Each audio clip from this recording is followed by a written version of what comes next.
चुनाव रहता तो रिजल्ट आ गया रहता। पिछले साल TRE-1 TRE-2 का देखिए चुनाव के चलते कितना जल्द आंसर की जारी हुआ, कितना जल्द रिजल्ट दिया गया। अगर आप 10 दिन बाद रिजल्ट दीजिए, 1 महीना लेट से ही दीजिए चलेगा, लेकिन धांधली नहीं होनी चाहिए, किसी तरह का सेटिंग नहीं, कोई फर्जीवाड़ा नहीं। TRE-1 TRE-2 में का जिस तरह से अभी सामने आया है, उससे तो अब विश्वास हो गया कि TRE-3 में भी उसी तरह फर्जीवाड़ा होना है। हम आज भी ये मांग कर रहे हैं सरकार से, और खासकर नीतीश कुमार जी से मांग कर रहे हैं कि आप TRE-1 TRE-2 में जितने भी चयनित हुए हैं शिक्षक।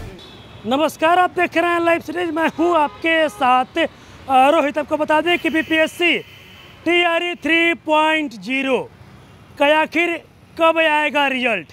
देखिए, जो शिक्षक अभ्यर्थी हैं जो परीक्षा में शामिल हुए थे, वो देखिए रिजल्ट का इंतज़ार कर रहे हैं।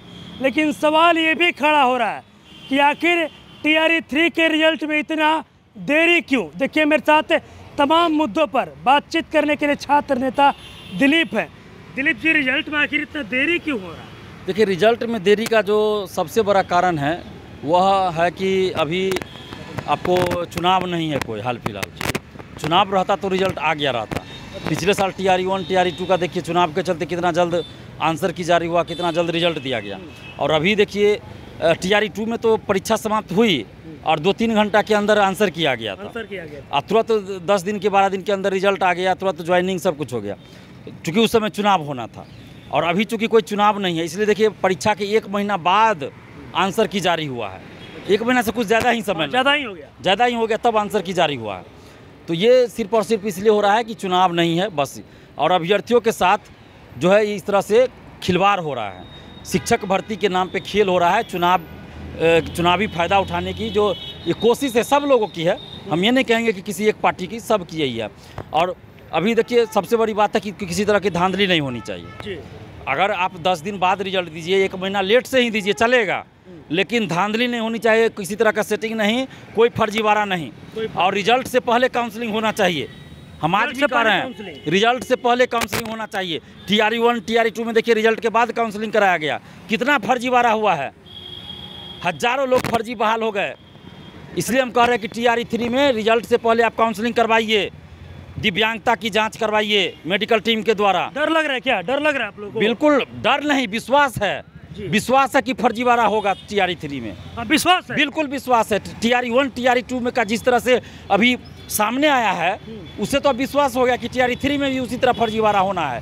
क्योंकि जब तक आप सिस्टम को दुरुस्त नहीं कीजिएगा, तब तक फिर तो वही प्रक्रिया चलते आएगा। पहले भी काउंसलिंग आप कराए रिजल्ट के बाद, और TRE-3 में भी रिजल्ट के बाद ही काउंसलिंग कराइएगा, तो फिर वही होगा, फर्जीवाड़ा होगा ही। इसलिए मैं कह रहा हूँ कि पहले दिव्यांग सर्टिफिकेट, आवासीय, EWS, BC, माने जो जिस कैटेगरी में भरे सबकी जांच की जाए। और उसके अलावे दिव्यांगता की जांच मेडिकल टीम द्वारा IGMS पटना द्वारा करवाई जाए, उसके बाद रिजल्ट दिया जाए। और एक अभ्यर्थी का एक ही जगह रिजल्ट हो, मतलब 1 कैंडिडेट 1 रिजल्ट, यही होना चाहिए। सीट खाली नहीं जाना चाहिए। और इसके लिए हम तो रास्ता भी बता रहे हैं कि 11-12 का पहले आप काउंसलिंग कराइए, सीट से कुछ ज़्यादा अभ्यर्थियों का, फिर 11-12 का रिजल्ट दे दीजिए। उसके बाद आप 9-10 का काउंसलिंग सीट से कुछ ज़्यादा लोगों का करवाइए। उसमें जिसका 11-12 में हो जाएगा, अपने नहीं 11-12 में जिसका सिलेक्शन हो जाएगा, 9-10 में काउंसलिंग में नहीं जाएगा वो। नहीं जाएगा। अच्छा, एक सवाल ये भी है दिलीप जी कि जो शिक्षक अभ्यर्थी TRE-3 में शामिल हुए, उनके मन में कई तरह के सवाल चल रहे हैं। एक सवाल ये भी चल रहा है कि आखिर इतना देर क्यों, तरह के बात चल। देखिए, देरी का कारण 2 है। एक तो चुनाव नहीं है, और दूसरा कारण है कि धांधली सेटिंग। मतलब धांधली से डर है, बिल्कुल है। धांधली सेटिंग का खेल चल रहा है। जिस तरह से पैसे की मांग की जा रही थी, फोन कर, बड़ा बात बोल रहे हैं, TRE-3 में खेल चल रहा है। निश्चित रूप से ये कहा जा सकता है, संदेह तो है। उस BPSC पे भरोसा नहीं किया जा सकता जिस BPSC में इतना फर्जीवाड़ा हुआ, जिस BPSC का पेपर लीक हुआ और आज तक किसी अधिकारी पे कोई कार्रवाई ही नहीं हुई। तो वो अधिकारी, वो कर्मचारी तो अभी भी BPSC ऑफिस के अंदर है, जो पेपर लीक में संलिप्त था 15 मार्च को। तो फिर कैसे BPSC से सही से काम हो जाएगा? नहीं विश्वास किया जा सकता है। उस BPSC पे हम कैसे भरोसा करें जो 270 अभ्यर्थी हजारीबाग से पकड़े गए थे, आज तक प्रतिबंधित नहीं किया। अगर BPSC 270 अभ्यर्थियों को प्रतिबंधित कर देती तब थोड़ा विश्वास कर सकते थे, लेकिन BPSC ने उसको प्रतिबंधित नहीं किया। इसका मतलब है कि BPSC और उसके अधिकारी इसमें संलिप्त है, पेपर लीक में, धांधली सेटिंग में। तो इसलिए TRE-3 में भी धांधली सेटिंग का खेल चल रहा है, और इसीलिए विलम्ब किया जा रहा है कि जितना पैसा की वसूली की जा सके। लेकिन ये सब चीज़ बंद करना होगा, बंद करना होगा, बिल्कुल बंद करना होगा।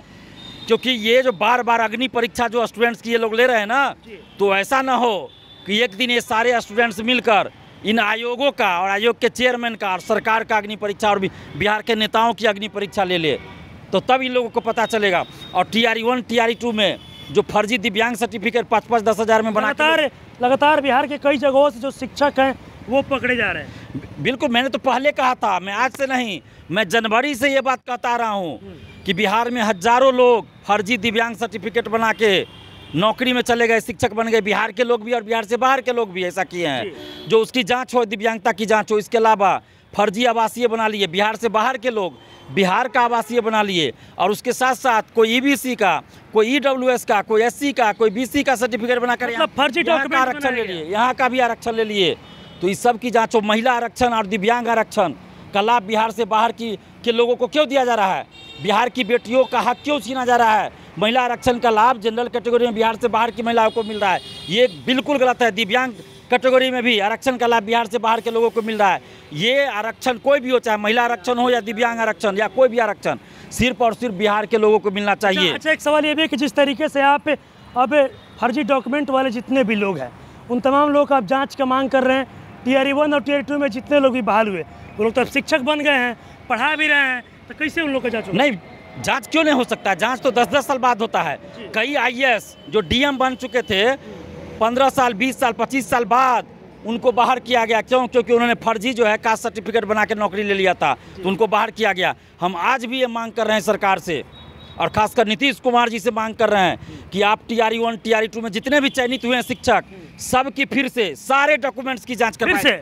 सारे डॉक्यूमेंट्स, चाहे वो जाति सर्टिफिकेट हो, EWS हो, NCL हो, शैक्षणिक प्रोशैक्षणिक पात्रता से संबंधित हर चीज़ की जांच हो, दिव्यांगता की जांच हो, मेडिकल टीम के द्वारा दिव्यांगता सर्टिफिकेट की जांच हो, और जो भी फर्जी तरीके से गया है सबको बाहर किया जाए और जो भी इसमें संलिप्त है उस सब पे कठोर कार्रवाई की जाए। अगर ऐसा नहीं होता है तो बिहार में बहुत बड़ा आंदोलन हो जाएगा। फर्जी शिक्षक बर्दाश्त नहीं किया जा सकता। क्या ये गुणवत्तापूर्ण शिक्षा लाएंगे बिहार में फर्जी शिक्षक? और डोमिसाइल भी लागू होना चाहिए बिहार में, डोमिसाइल लागू होना चाहिए। और इसमें जो बहुत सारे लोग कह रहे हैं कि संवैधानिक बाध्यता है, कौन सी बाध्यता है संवैधानिक? भाई, बिहार को विशेष राज्य का दर्जा देने की मांग हमारे मुख्यमंत्री कर रहे हैं, सभी पॉलिटिकल पार्टियां कर रही हैं, तो उसमें वहाँ पे संवैधानिक बाध्यता नहीं है।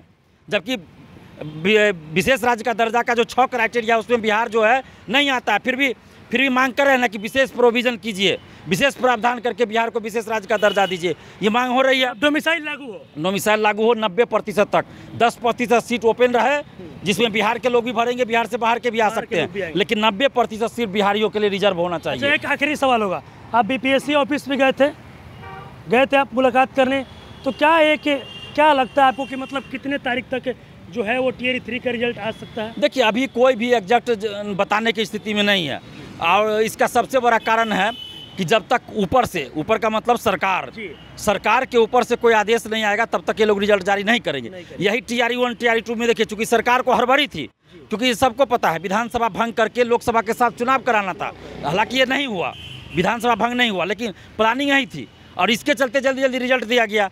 तो इसलिए BPSC ने जल्दी रिजल्ट दिया। यहाँ ऊपर से ही होगा आदेश कि भाई रोके रखना है। अब कोई अधिकारी तो डर से बोलेंगे नहीं ना कि मुख्यमंत्री या शिक्षा विभाग या सरकार का आदेश है कि अभी रिजल्ट रोकना है, नहीं बोलेंगे। तो इसलिए एक बहाना बनाया जा रहा है, कोई ना कोई बहाना। हम कह रहे हैं तांती ततमा का जो बात है, तो वो जो दिया गया सुधार के लिए, आप उसमें कम समय देकर सुधार करवा सकते थे, पहले भी दे सकते समय। आंसर की जारी करने में कौन सी बाध्यता थी? क्या उसके लिए भी कहीं से कोई बाध्यता थी? आंसर की जारी करने में इतना समय लगता है? ये कौन सा एक्सपर्ट है BPSC का कि TRE 1 TRE 2 में एकदम तुरंत आंसर की जारी हो गया, TRE 3 में इतना लेट हो रहा है? और उसमें भी सुन रहे हैं कि म्यूजिक का जो है 9th-10th का जो आंसर की है वही आंसर की 11th-12th में भी जारी कर दिया। मतलब आंसर की में भी झोल है, आंसर की में भी झोल है। पता नहीं BPSC माने क्या चल रहा है बिहार में, पता नहीं चल रहा है। और ये सब जो हो रहा है ना शिक्षक अभ्यर्थियों के साथ, घोर अन्याय है। सरकार से आग्रह कर रहे हैं कि जल्द से जल्द इस पर संज्ञान ले और अभ्यर्थियों के साथ न्याय करे, और रिजल्ट से पहले TRE 3 में काउंसलिंग होना चाहिए, और एक अभ्यर्थी का एक जगह रिजल्ट होना चाहिए, डोमिसाइल लागू होना चाहिए।